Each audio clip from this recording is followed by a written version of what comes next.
똑같은 행동을 하더라도 어떤 상황에 따라서 그의 행동의 의미가 달라집니다. 사실 비슷한 행동을 하더라도 어떤 말하는 사람의 뉘앙스나 아니면 처해 있는 환경이나 어떤 그런 바라보는 시선에 따라서 그 모든 것들이 때로는 왜곡이 될 때도 있고 아니면 때로는 본심이 다 드러날 때도 있습니다. 예를 들어서 어떤 거린에게 구걸하는 한 거린에게 두 사람이 앞이 지나간다고 하겠습니다. 근데 두 사람이 지나가는데 이 거린에게 10,000원을 주었다고 해보겠습니다. 근데 먼저 가는 사람도 10,000원을 주고 뒤에 따라 가는 사람도 10,000원을 주었는데 이 두 사람의 가정 형편이나 뭐 여건이나 이거에 따른 의미는 분명히 다르죠. 그러니까 똑같은 이 행동의 결과를 했음에도 불구하고 두 사람이 갖고 있는 어떤 뭐 경제적인 환경 아니면 처해 있는 환경 또 의지적인 마음 상태 어떤 그런 심리적인 모습 그에 따라서 그 모든 그 가치와 질들이 달라질 수 있다는 것입니다. 액면은 보통 가는 10,000원이라고 하는 같은 가치를 가지고 있지만 상대적으로는 차이가 있을 수 있다는 것이죠. 같은 사람이 같은 행동을 할 때라도 그 사람의 상황에 따라 행동의 질과 가치가 다른 법입니다. 왜냐하면 오늘 읽었던 26장 그리고 이제 24장 이전에 다윗이 사울을 대했던 환경이 분명히 차이가 있습니다. 환경이 차이가 있는데 동일한 행동을 했다는 것이죠. 왜 이렇게 다윗이 하게 되었을까요? 오늘 우리가 읽은 본문에서 다윗은 사울의 생명을 보호해 줍니다. 잘 보시면 우리 9절 말씀 한번 보겠습니다. 9절입니다. 한번 읽어보겠습니다. 시작. 다윗이 아비새에게 이르되 죽이지 말라. 누구든지 손을 들어 여호와의 기름 부음 받은 자를 치면 죄가 없겠느냐 하고, 이 모습 역시 우리가 익숙하게 알고 있는 모습입니다. 다윗이 사울을 분명히 죽일 수도 있고 또 이 자신의 수하했던 장수들 이 군사들이 충분히 이 사울 왕을 죽일 수 있는 좋은 조건임에도 불구하고 26장에도 이 사울 왕을 죽이지 않겠다, 이 죄가 우리들에게 임할 수 있다라고 합니다. 사울이 일행이 무방비 상태에서 야행을 하고 있어서 그냥 뭐 쉽게 할 수 있었습니다. 심지어 이 자신의 수하는 내가 죽이겠습니다, 나에게 기회를 주십시오 라고 하는 이 요청도 있었습니다. 하지만 다윗은 안 된다고 했죠. 그래서 여기에 증표만 가지고 나오는데 창과 물병만 가지고 나오게 됩니다. 24장에서 다윗은 사울을 죽이지 않고 옷자락만 베고 26장에서도 그를 죽이지 않습니다. 근데 24장과 26장의 차이에 환경에 완전한 변화가 있었습니다. 그 환경의 변화는 무엇이었냐면 사무엘이 죽었기 때문입니다. 25장에서 사무엘이 죽어요. 이게 왜 중요하냐면 사무엘이 살아 있을 때는 어떻게 됩니까? 다윗이 누구의 눈치를 볼 수 있을까요? 당연히 사무엘의 눈치를 볼 수 있겠죠. 그렇죠?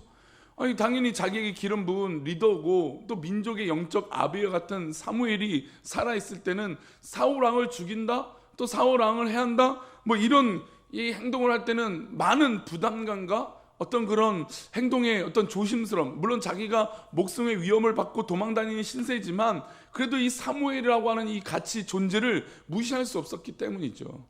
근데 사무엘이 죽고 난 이후에 사울을 죽일 수 있는 기회가 왔다라는 것이죠.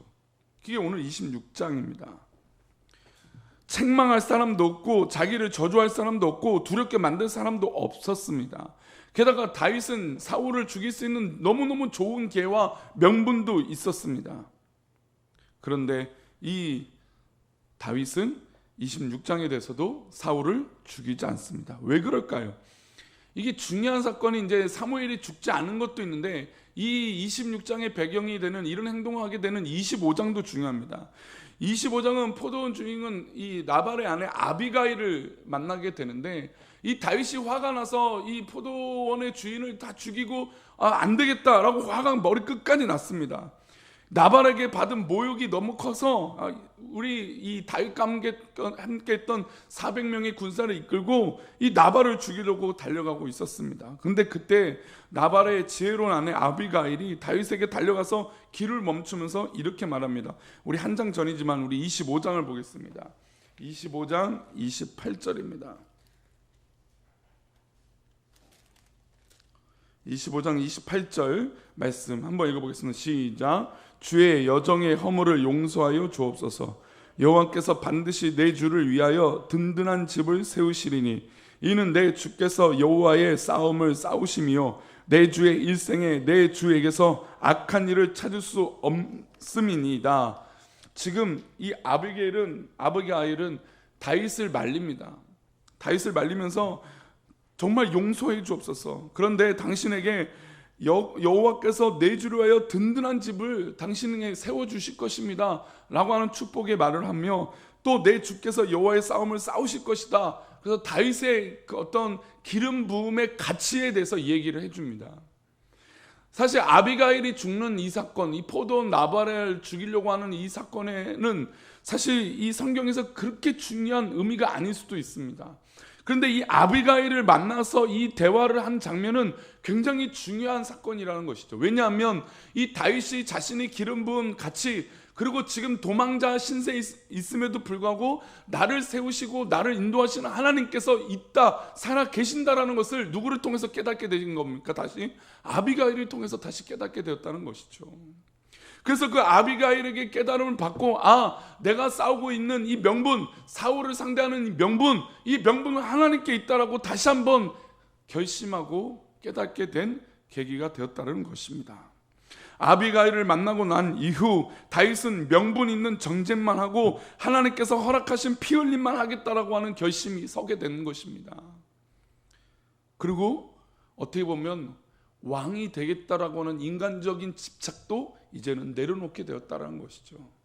분명히 다윗도 사울 왕처럼 기름 부음을 사무엘에게 받았습니다. 이건 명백한 사실입니다. 수많은 사람들이 증거가 될 수 있고 가족들이 다 알고 있습니다. 그 소문은 아마 이스라엘 민족 가운데 다 퍼질 정도로 알려진 사실이었습니다. 그런데 다윗이 욕심만 부리고 결단만 했으면 이미 사울 왕의 가문을 정말 사울 왕의 입장에서는 쿠데타를 일으켜서라도 뒤바뀌어 버릴 수 있는 존재가 바로 다윗 왕, 다윗의 가치였습니다. 그럼에도 불구하고 그런 명분의 싸움에서 절대로 인간적인 마음으로 선택하지 않았다라는 것이죠. 그리고 이 모든 것이 하나님께서 허락하시고 하나님께서 인도하시는 싸움만 하겠다라고 하는 것을 결심하게 되는 계기가 이 아비가일의 여인을 만나고 다시 한번 회복되게 된 계기가 된 것입니다. 사실 매 순간 들어지는 우리 아침 기도에, 또 매 순간 지나가는 우리 기도의 시간, 또 예배 시간들이 있습니다.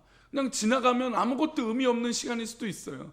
그러나 지금 내가 하나님 앞에 있는 이 시간에 하나님께서 나에게 주시는 그 메시지와 또 말씀과 또 내가 하나님 앞에 기도하는 그 기도의 제목이 우리 성도님들을 붙들어 주시고 인도하여 주시고 살려 주시는 줄 믿습니다.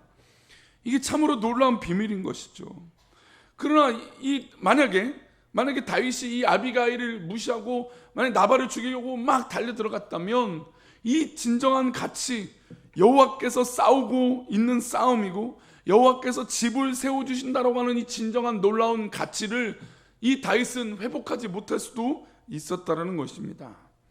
결국 다윗은 그런 인간적인 집착이나 어떤 그런 인간적인 명분을 다 내려놓고 하나님께서 하실 싸움만 하고 나아가게 되었다라는 것입니다. 그래서 다윗의 전쟁의 역사를 보면 하나님 앞에 온전히 바로 서고 기도할 때는 언제든지 가든지 어디를 가든지 이긴다라고 하는 성경의 구절들이 따라옵니다. 다윗이 전쟁을 했더니 여호와께서 이기게 하셨다라고 하는 구절들이 늘 다윗을 수식어로 따라왔던 단어라는 것이죠. 표현. 그 이유는 바로 다윗이 하나님께서 허락하신 싸움, 하나님께서 기뻐하시는 싸움만 했기 때문이에요. 그러면 그 결과도 어떻게 될까요? 당연히 이기는 싸움을 하는 것이죠. 그 반대로 사울왕은 어땠습니까? 사울왕은 자신의 명분을 찾습니다. 여호와께 제사 드리기 위해서 좋은 것들은 살려줬습니다. 분명 하나님께서 모두 다 진멸하라고 말씀하셨는데 인간적인 명분, 인간적인 어떤 그런 사람들이 원하는 것, 그런 말에 휩싸여서 오히려 하나님 말씀을 저버리고 자기의 뜻대로 행동하게 되어 결국 그의 왕조가 길지 못하는 너무너무 안타까운 삶과 마지막에 최후의 그런 비참한 최후를 겪게 되었다는 것이죠. 사실 실제적으로 어떤 그런 죽고 살리고 하는 문제가 우리 가운데 일어나진 않지만 저는 이 문제가 바로 영혼의 죽고 살고의 문제라고 저는 생각합니다. 하나님께서 붙들어 주시고 하나님께서 허락하여 주신 싸움을 할 때 우린 영원히 살아나는 것인 줄 믿습니다. 그러나 반대로 우리의 인간에 의지하여 인간의 마음으로 인간의 선택으로 인간의 방향으로 우리의 영적인 것들을 싸운다면 당연히 우리 영적인 것들은 죽을 수밖에 없다라는 것이죠. 그러나 영적으로 민감한 성도들은 내 영혼이 죽느냐 사느냐 이 문제가 내가 살고 죽는 것보다 더 큰 의미인 줄 믿습니다. 그래서 다윗은 하나님께서 허락하신 그 명분만 쫓아서 행동하겠다라는 것이죠. 하나님이 기름 부어 세우신 사울을 죽음에는 여러 가지 인간적인 명분이 이가 다 있지만 하나님께서 기름 부으신 이 종을 죽였다간 그 죄가 우리 가운데 있게 됐다라고 하는 말로 모든 이 자기를 따르는 사람들을 설득하고 자신도 그렇게 하나님 앞에 바로 설 수 있도록 하였다라는 것입니다. 우리가 생각할 때 사울이 죽어도 100번 죽일 수 있는 여건이고 사울을 죽여도 100번 이해할 수 있는 상황이잖아요. 사실 다윗이 죽는 이 상황보다 사울이 다윗을 죽이는 상황보다 우리가 생각할 땐 다윗이 사울을 죽일 수 있는 명분과 여건과 어떤 그런 판단과 명분이 더 명확합니다. 그럼에도 불구하고 인간적인 명분으로 행동했다는 것이 아니라는 것이죠. 그렇습니다. 교회의 방향은 인간적인 명분을 쫓아서 인간적인 어떤 인정을 쫓아서 살아가는 것이 또 그런 공동체가 교회가 아니고 하나님께서 기뻐하시는 것을 선택하고 그 기뻐하신 것대로 살아가는 것이 비전이고 꿈이고 능력인 줄 믿습니다. 이게 바로 사울과 다윗이 다른 너무 어떻게 보면 큰 차이라고 할 수 있다는 것이죠. 오늘 우리는 무엇을 위하여 하루를 살아가고 있습니까? 혹시 나의 명분, 나의 이익만을 위해서 살아가고 있는 삶은 아니십니까? 오직 하나님의 뜻하신 바대로 사시는 우리 귀한 백성들 되시기를 축복합니다. 또한 아비가일처럼 타인의 마음속에 있는 생명의 사랑을 깨울 수 있는, 그래서 아비가일이 이제 결국 다윗의 아내가 될 정도로 정말 그런 인정을 받게 됩니다. 그 모든 비결은 바로 생명을 사랑하고 하나님의 뜻을 구할 수 있는 그런 은혜, 그런 말 한마디, 그 말 한마디로 사람을 살리기도 하고 죽이기도 했다라는 것이죠. 우리의 말의 권세가 그렇게 있다는 것을 믿으시고 또 진정한 명분, 하나님 기뻐하시는 그 명분을 갖고 살아가는 우리 사랑하는 성도님 되시기를 축복합니다. 우리 맥체 있는 성경 읽기에 우리 고린도전서 말씀 보겠습니다. 고린도전서 7장 말씀입니다.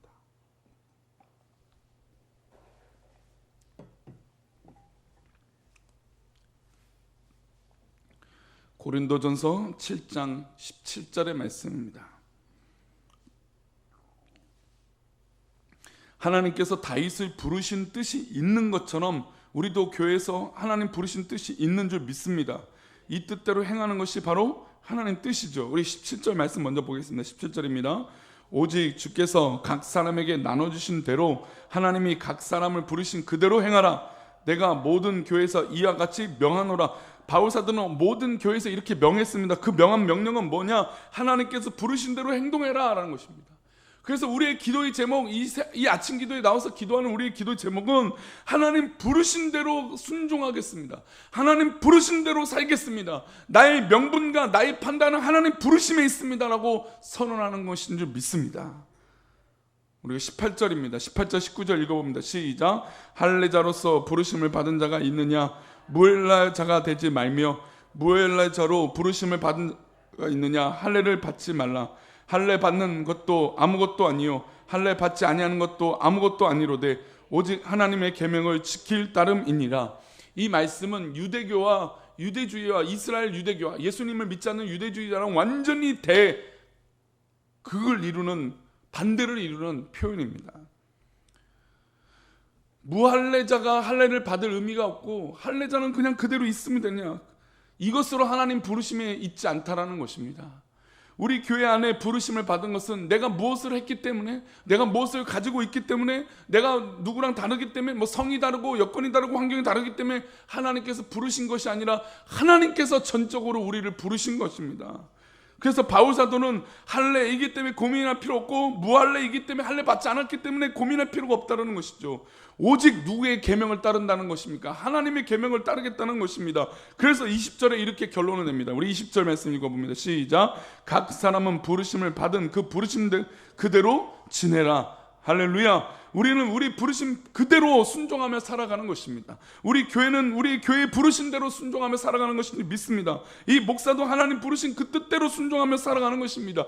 그래서 이 모든 행동과 판단의 발판은 하나님의 뜻에 있지 우리의 판단에 있지 않다라는 것이죠. 그래서 하나님 부르신 그 판단으로 순종할 때 그 일은 하나님의 일이 되는 것인지 믿습니다. 그래서 혹이나 내가 무할례인가? 내가 할례인가? 이 얘기는 내가 처해 있는 환경과 보여지는 모습이 이런 것인가 저런 것인가 외적인 모습에 판단의 기준을 두지 말고 내 영적인 하나님의 부르심에 따라서 순종하며 살아가야 된다고 이야기하는 것이죠. 그래서 바울 사도는 그렇게 강조하고 있는 것입니다. 부르신 그대로 행하라. 내 모든 교회에 이와 같이 명한다. 강력한 표현이죠. 그러니 하나님 말씀대로 하나님 부르신 대로 다윗은 그렇게 회복되어졌다는 것입니다. 아니 광야에 살다 보면 얼마나 속상하고 억울하겠습니까? 자기를 따라주는 400명이나 있는데 이 사람들이 광야에 사는데 얼마나 불편하고 힘들겠습니까? 그러니 이 사람들을 위해서 자신이 자기의 명분을 내세워 사울을 죽일 수도 있었다는 것이죠. 그러나 다윗은 나발도 죽이지 않고 또 사울왕도 죽이지 않았다는 것입니다. 다윗이 바보입니까? 다윗이 못해서 그랬습니까? 다윗은 할 수도 있었습니다. 여러 번 할 수도 있었습니다. 그러나 끝까지 하나님의 뜻과 하나님께서 나를 세우시겠다라고 하는 그 사실을 믿고 나아갔을 때 결국 하나님 뜻 가운데 쓰임받고 결국 왕으로 세워지는, 그래서 이스라엘 역사 가운데 가장 위대한 왕, 그 왕으로 하나님께서 세워주신 줄 믿습니다. 우리 사랑하는 성도님들, 오늘도 우리 하루가 우리 가운데 주어졌습니다. 이 하루가 분명히 우리가 판단하며 우리의 자유의지로 살아가게 되겠죠. 그러나 우리의 자유의지로 판단하는 모든 판단이 하나님의 뜻에 순종한 명분 되시기를 축복합니다. 그래서 하나님 뜻으로 살아가는 기쁨과 은혜가 오늘 하루 가운데 있기를 축복합니다. 기도하겠습니다. 하나님,